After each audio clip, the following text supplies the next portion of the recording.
নং কাঞ্চন ইউনিয়ন পরিষদের ইউপি সদস্য।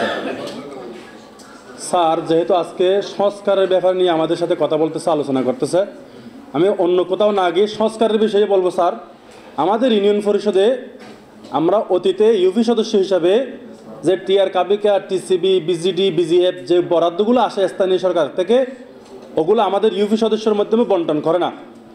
ওগুলো ইউপি সচিব এবং চেয়ারম্যান কার মাধ্যমে করে, কাকে দেয়, এগুলো আমরা জানি না স্যার। এখনও আমরা সে ভুক্তভোগী। আমরা ইউপি সদস্য হিসেবে শুধুমাত্র নামে আছি।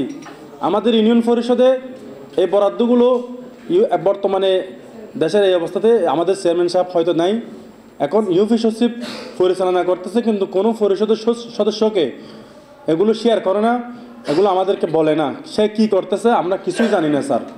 এই ব্যাপারে আমার সবচেয়ে বেশি দরকার হচ্ছে আমার ইউনিয়ন পরিষদের এই সংস্কারটা প্রয়োজন, যে আমরা ইউনিয়ন পরিষদের 9 জন ইউপি সদস্য এবং 3 জন মহিলা ইউপি সদস্য, 12 জন ইউপি সদস্য আছি। আজ পর্যন্ত সে কোনোদিন আমাদের সাথে শেয়ার করে না। বিজিডি বরাদ্দ আসছে, কাকে দিয়েছে, কে নিয়ে গেছে আমরা জানি না।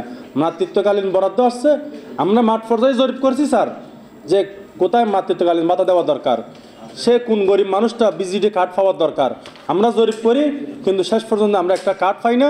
সেই কার্ডগুলো কোথায় চলে যায় আমরা জানি না। এই ব্যাপারটা স্যার একটু আপনার দৃষ্টি আকর্ষণ করছি। ধন্যবাদ আপনাকে। আসসালামু আলাইকুম।